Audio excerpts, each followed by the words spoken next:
मेरी 7 बेटियां थीं। कुछ दिन बाद फिर से मैं प्रेग्नेंट हो गई। मेरे पति दुबई जाने लगे। मेरे पति को बेटे चाहिए थे, तो उन्होंने कहा कि अगर इस बार बेटी हुई तो उसे जिंदा दफन कर देना, और अगर बेटा हुआ तो रख लेना। बेटी पैदा हुई तो मैंने एक गरीब औरत को दे दी। 18 साल बाद पति वापस आए तो गरीब औरत के साथ खूबसूरत लड़की को देखकर उस पर आशिक हो गए, और उसी रात उस लड़की के साथ 7 बेटियों की माँ होना कोई मामूली बात नहीं होती। सबसे ज़्यादा मुश्किल तो तब बढ़ती है जब पति ही बेटियों से नफरत करता है। पहली बेटी पैदा हुई तो ससुराल वालों ने झूठे मुँह मुबारकबाद भी नहीं दी थी, मगर एक के बाद एक बेटियों की पैदाइश से ससुराल वालों ने मेरा जीना मुश्किल कर दिया था। शायद जिस गांव में मैं रहती थी वहां पर एक औरत को तभी सम्मान दिया जाता जब वह बेटियों के साथ साथ बेटों को भी जन्म दे। जब मेरे यहाँ छठी बेटी पैदा हुई तो पति ने उस बेटी को देखना भी गवारा न किया। ननद और सास मुझे अस्पताल में अकेला छोड़कर वापस आ गईं। जब तबीयत कुछ ठीक हुई तो अपनी फूल सी बेटी लेकर मैं खुद ही घर से तरफ बढ़ी। जब मैं अस्पताल से बाहर निकली तो एक गरीब औरत बाहर बैठी थी। मुझे देखकर खुश हुई और बच्ची को मांगने लगी। मैंने बच्ची को दे दिया तो कहने लगी, परेशान मत हो, एक दिन तुम्हारा पति तुम्हें ज़रूर अपनाएगा। मैं थोड़ा सी मुस्कुराई। घर आते ही मुझ पर मुसीबत टूट पड़ी थी। पति ने मेरा स्वागत थप्पड़ मारकर किया था। सास ने मुझसे मेरी बेटी को लेकर बिस्तर पर पटकने के अंदाज में रखा और कामों को मेरे हाथ में पकड़ा दिया। मेरी देवरानी जो 3 बेटों की माँ थी, बात बात पर बेटों की माँ होने का रौब जमाया करती थी। मैं खामोशी से सब्र का घूंट पीती रही। जिंदगी गुजरने लगी। मेरी बच्चियों को बाप और दादी की प्यार कभी नहीं मिला। अक्सर मैं सोचा करती कि बेटियां भी तो भगवान की बनाई हुई होती हैं। सब कुछ भगवान के हाथ में होता है, जिसे चाहे बेटा दे, जिसे चाहे बेटी दे। फिर क्यों इसका कसूरवार एक औरत को ही ठहराया जाता है। धीरे धीरे समय बीतता गया और मैं एक बार फिर से प्रेग्नेंट हो गई। 6 बेटियों के बाद अब मेरी भी यही राय थी कि अब मुझे भगवान बेटा दे, ताकि इस बार मैं सास और पति के भरोसे पर खरी उतर सकूं। समय जैसे जैसे गुजर रहा था मेरा दर्द बढ़ते चला जा रहा था, और मेरे पति दुबई में काम करते थे। इस बार तो उसने साफ साफ कह दिया था कि अगर इस बार भी तुमने बेटी को जन्म दिया तो मैं तुम्हें तलाक दे दूंगा। उनकी इस धमकी से मेरा शरीर कांपने लगा था। मैं पूरा दिन रोती रहती और भगवान से प्रार्थना करती रहती, पर शायद मेरी मुसीबतें अभी ख़त्म नहीं हुई थीं। उस रात जब अस्पताल में मुझे होश आया तो नर्स मेरे सर पे खड़ी थी। मुझे होश आता देखकर मुस्कुराते हुए बोली, मुबारक हो, आपने एक प्यारी सी बेटी को जन्म दिया है। उसके ये शब्द मैं सदमे में जा चुकी थी। मेरी आंखों से आंसू बह रहे थे। एक बार फिर मैं और मेरी बेटी एक खतरनाक पाप की सज़ा भुगतने वाले थे। मेरा दिल चाहा कि मेरी सांसें वहीं रुक जाएं और मैं इस मुसीबत से बच जाऊं, मगर ये मुमकिन नहीं था। वह नन्ही गुड़िया रो रही थी। मैं उसे सीने से लगाकर रो रही थी। काश वह किसी और के यहाँ जन्म ले लेती। यहाँ बेटे की सूरत मेरी गोद में डाल दी जाती, लेकिन मैं भगवान की राय में राजी थी। यह 6 फूल मुझे मेरी जान से भी बढ़कर थे, मगर अब मैं पति और सास से तंग आ चुकी थी। अस्पताल के बाहर बैठी औरत मेरी हालत देखकर इस बार उसने बच्ची को नहीं मांगा था, बल्कि दुआएं देते हुए बोली, भगवान से कभी उम्मीद मत छोड़ना, बहुत जल्द तुम्हारे दिन फिर जाएंगे। मैं दिल ही दिल में दर्द की सांस खींचती हुई सर को हिलाए। रात के 10:30 बज चुके थे जब मैं रिक्शे से बैठकर अकेली घर तक पहुंची थी। मेरा शरीर कांप रहा था। मैं हिम्मत करके दरवाजे पर आई। 1 बार 2 बार, यहाँ तक कि 1 घंटा गुजर चुका था, मगर किसी ने आकर दरवाज़ा नहीं खोला। अंदर से मेरी बेटियों के रोने की आवाज़ आ रही थी। अंधेरा हो चुका था, मगर किसी ने भी दरवाजे को टेक लगाए बैठी रो रही थी। आधी रात को मुझे दरवाज़ा खुलने की आवाज़ आई। मैं झट से उठकर खड़ी हो गई। दरवाज़ा मेरी बड़ी बेटी ने खोला था। मैं फ़ौरन अंदर आई और उससे लिपटकर रोने लगी। मेरे न होने पर उन चारों ने न जाने कौन कौन से जुल्म बर्दाश्त किए होंगे। मेरा पति बेखबर सो रहा था। मैं भी खामोशी से अपनी छठी बेटी के साथ कमरे में जाकर सो गई। कमजोरी और थकान से मैं जल्द ही गहरी नींद में सो गई। मेरी आंख तब खुली जब मेरे पति रमेश ने मुझे मेरे बालों से पकड़कर उठाया था। मैं पहली बार उनका गुस्सा देख रही थी। मुझे डर लगने लगा था। ऐसा लगता जैसे मुझे जान से ही मार देंगे। रमेश मुझे घसीटते हुए कमरे से बाहर लेकर आया। मेरी बेटियां यह देखकर रोने लगीं, जबकि सास उन्हें डांटकर चुप करवाने लगी। मेरा पति बोला, किसके कहने से तू इस घर में दाखिल हुई है? मेरे घर के दरवाजे अब तुम्हारे लिए बंद हो चुके हैं। अपनी बेटियों को ले आओ और मेरे घर से निकल जाओ। सास भी मेरी बेटियों को धक्के देकर घर से निकालने लगी। मैं हाथ जोड़कर उनके कदमों में गिर गई। यह घर ही मेरा है, सब कुछ है। मैं 5 बेटियों को लेकर आखिर कहाँ जाती? मेरा पति घर से निकाल चुका था। मैं बेटियों के साथ वहीं दरवाजे पर बैठी रो रही थी कि तभी मुझे सास के चिल्लाने की आवाज़ आई और फिर मेरे पति की आवाज़ सुनकर मुझे कुछ दुर्घटना का एहसास हुआ। मेरी सास पांव फिसलने से गिर चुकी थी और उनका सर किसी चीज़ में लगकर फट चुका था। मेरा पति हड़बड़ाकर रोते हुए उन्हें डॉक्टर के पास ले जाने लगा, मगर कुछ देर बाद ही बहुत बुरी खबर मिली कि सास के सर पर गहरी चोट लगने की वजह से मौत हो चुकी है। भले ही मेरे पति ने मेरे और मेरी बेटियों के साथ अच्छा नहीं किया था, मगर उस वक्त उन्हें तकलीफ़ में देखकर मैं उनका गम बांटने लगी। रिश्तेदार दूर दूर से हमारे यहाँ सास को देखने के लिए आ रहे थे, इसलिए पति ने मुझसे दोबारा घर से जाने की बात नहीं की थी। वक्त गुजरता गया और रमेश का व्यवहार पहले से कुछ बेहतर होता। 3 माह हो चुके हैं और अब मुझे वापस दुबई भी जाना है। मैं दुबई जाने से पहले दूसरी शादी करना चाहता हूँ, क्योंकि तुम तो बेटियाँ पैदा करने की मशीन बनी बैठी हो। यही ख्वाहिश मेरी माँ की भी थी। दिल में समाये दुनिया से चली गई। पति के ये शब्द मेरे खून खौला रहे थे। पहले की मुसीबतें कम थी क्या, जो अब मेरे सर पर सौतन भी लाना चाहते थे? मैं उन्हें समझाने लगी, मगर वह उल्टा सोच रखने वाले इंसान मेरी बात कहाँ सुनते। उस रात मैं बहुत रोई। मुझे मेरी ज़िंदगी का एक बोझ लगने लगी थी। मेरा दिल चाहा कि मैं खुद को इस दुनिया से आज़ाद कर दूं, मगर जब ख्याल अपनी बेटियों का आता तो फिर इस इरादे को भुला देती। सुबह हुई तो मेरा शरीर बुखार से तड़प रहा था।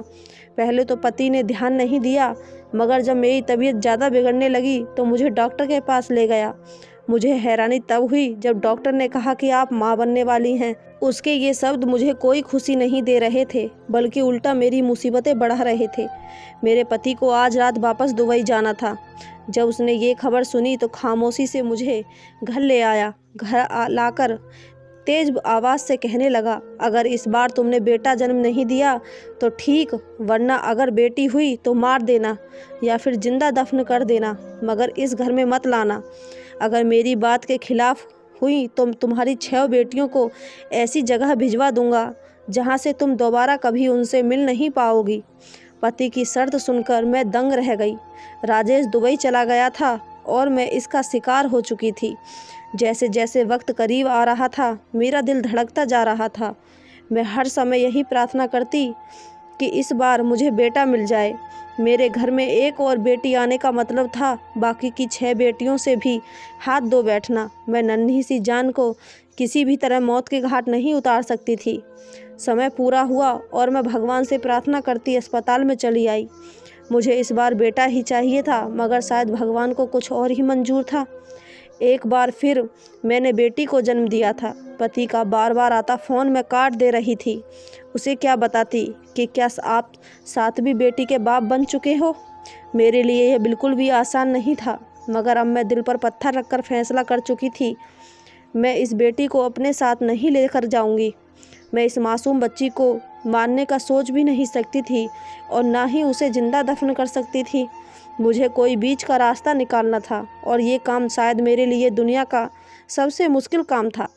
मैं अस्पताल से बाहर निकली, सामने वही गरीब औरत बैठी थी। न जाने उस वक्त मैंने दिमाग में क्या सोचा। मैंने उस गरीब औरत को अपने साथ ले लिया और अस्पताल से हटकर दूसरी जगह पर चली आई। वह औरत हैरान थी, मगर जो बात मैंने उससे कही उसे सुनकर वह एकटक मुझे देखने लगी।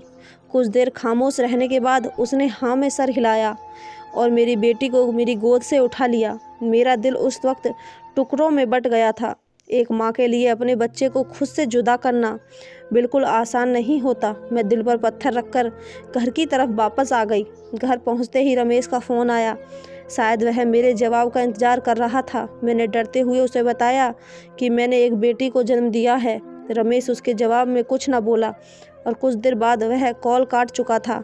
वक्त गुजरता गया और रमेश को गए हुए 3 साल बीत गए।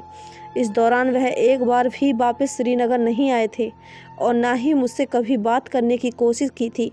हर महीने पैसे ज़रूर भिजवा दिया करते, जिससे मेरा और मेरी बच्चियों का गुजारा हो जाया करता था। मुझे दोबारा वह गरीब औरत कहीं नज़र नहीं आई थी और मेरी 6 बेटियां मेरे पास मौजूद थीं, मगर मुझे रह रहकर उस बच्ची की याद सताती रहती थी जिसे मैंने 3 साल पहले एक गरीब औरत को दे दिया था। अब तो पर लोग तरह तरह की बातें करने लगे थे। कुछ का कहना था कि रमेश दुबई में किसी दूसरी लड़की से शादी कर ली है। मेरे सभी रिश्तेदार बातें बना रहे थे कि रमेश की दूसरी पत्नी से बेटा पैदा हुआ है। इन लोगों की बातों ने मुझे परेशान कर दिया था। मैं जब भी पति को कॉल करती वह मेरा फ़ोन नहीं उठाते थे। अब तो उन्होंने पैसे भेजना भी बंद कर दिया था। अब भीख मांगने की नौबत आ चुकी थी। जब घर में पूरे खाने पीने की चीज़ खत्म हो गई थी तो मैंने खुद काम करने का फैसला किया। जहाँ भी काम मांगने जाती तो लोग मेरा मजाक उड़ाते कि पति दुबई में लाखों कमा रहा है और पत्नी घरों में नौकरी ढूंढ रही है। पति का इंतज़ार करते करते 18 साल बीत गए। मैंने अपनी 3 बेटियों की शादी कर दी थी। 18 सालों में मैंने झाड़ू पोछा करके अपनी बच्चियों को पाल पोस कर बड़ा किया था, जबकि पति ने इस दौरान एक बार भी पलटकर नहीं देखा था। सोमवार का दिन था जब मैं भगवान की पूजा कर रही थी। अचानक दरवाजे पर दस्तक हुई। जब मैंने दरवाज़ा खोला तो एक पल के लिए मैं सदमे में चली गई। मेरा पति रमेश 18 साल बाद मेरे सामने खड़ा था। मुझे देखकर हल्का सा मुस्कुराया और अंदर आ गया। उसने घर आते ही मुझसे बिना कुछ बात किए सिर्फ इतना कहा, अब हमेशा हमेशा के लिए वापस आ चुका हूँ और अब सारा कारोबार यहीं करेंगे। मुझे तो हैरत तब हुई जब उसने कहा कि वह पिछले 2 महीने से कश्मीर में ही आया हुआ था। मैं खामोशी से उसकी बातें सुन रही थी। वह अपने बैग में कपड़े निकालकर फ्रेश होने चला गया। 18 सालों में मुझे राजेश ने बिना जीने की आदत हो चुकी थी, मगर तकलीफ़ तो तब हुई जब उसने आकर एक बार भी अपनी बेटियों के बारे में ना पूछा और ना ही मुझसे ये पूछा कि इन 18 सालों में मैंने कैसे अपना और उनका पेट भरा। शायद यहाँ भी मुझे ही सब्र करना था। राजेश बाहर निकला और कुछ ऐसे शब्द बोले, उसे सुनकर मेरी सांस रुक गई थी। वह कहने लगा कि मैं एक लड़की को पसंद कर चुका हूँ, उसका नाम पूजा है। अगले सोमवार को उसकी पूजा के साथ शादी है। वह मुझे बताकर दोबारा घर से जा चुका था। मैं उसे जाता देखती रह गई। क्या कोई इस हद तक भी लापरवाह हो सकता है? उसकी बेटियां उसकी मोहब्बत के लिए तरस रही थीं, मगर उसे कोई परवाह नहीं थी। सोमवार का दिन भी आ चुका था। घर को दुल्हन की तरह सजा दिया गया था।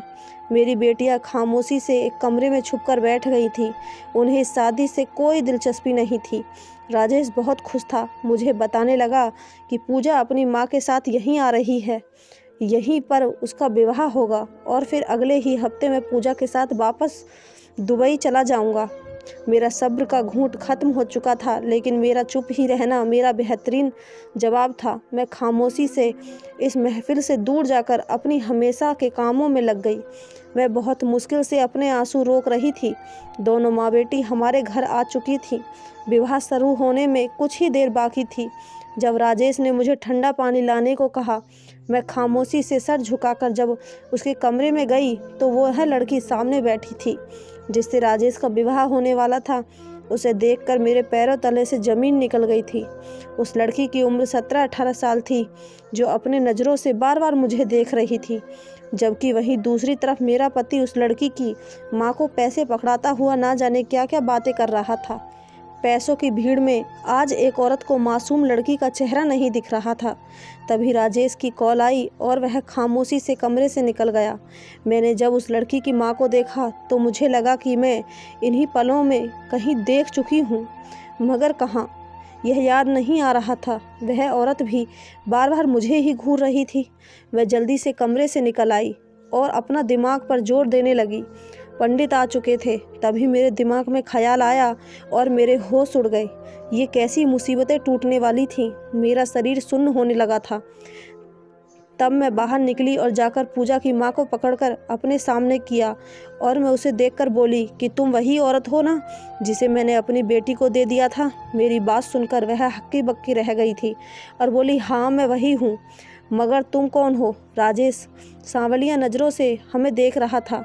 मैं गुस्से से बोली कि मैं वही औरत हूँ जिसने 18 साल पहले अपने इसी पति के डर से अपनी बेटी को तुम्हारे हवाले किया था। ये खबर किसी पाप की तरह गिरी थी। राजेश घबराया हुआ था। वह औरत सीने पर हाथ रखकर ज़मीन पर बैठ चुकी थी, जबकि पूजा हैरत से मुझे देखने लगी थी। जब राजेश होश में लौटा तो उस औरत से सवाल करने लगा। वह औरत अब मालदार हो चुकी थी, लेकिन मेरी बात को सच मान गई। पूजा मेरी और राजेश की बेटी है। अगर एक पल भी देर हो जाती तो ना जाने कौन सी मुसीबत टूट पड़ती। राजेश अपने बाल पकड़ता ज़मीन पर गिर चुका था और होश आते ही घर से बाहर निकल गया था। उसको बेटियों से नफरत थी, मगर वह जो पाप करने जा रहा था वह बहुत बड़ा था। पूजा ज़मीन पर बैठी रो रही थी और मैं बेबसी से उसे रोता देखकर उसे सीने से लगाकर रोने लगी।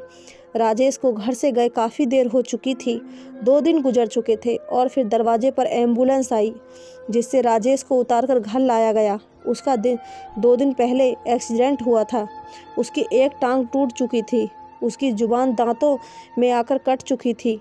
वह अब बोल नहीं सकता था। जैसा भी था, मेरी बच्चियों का बाप था। बेटियां कहाँ बाप को तकलीफ़ में देख सकती हैं। जब जब मेरी सब बेटियां राजेश की सेवा करती, वह नज़र झुकाकर रोने लगता था। पूजा से उसने दोबारा कभी नज़र नहीं मिलाई थी और ना ही पूजा कभी राजेश के सामने जाना चाहती थी। कुछ दिनों के बाद राजेश ने अपना सारा धन अपनी 7 बेटियों के नाम कर दिया और अपनी बेटियों से माफ़ी मांगी और अब हम सब बहुत खुश रहते हैं। आप सभी को मेरी कहानी कैसी लगी कमेंट बॉक्स में ज़रूर बताना। कहानी अच्छी लगी हो तो चैनल को सब्सक्राइब, वीडियो को एक लाइक ज़रूर कर देना। धन्यवाद दोस्तों।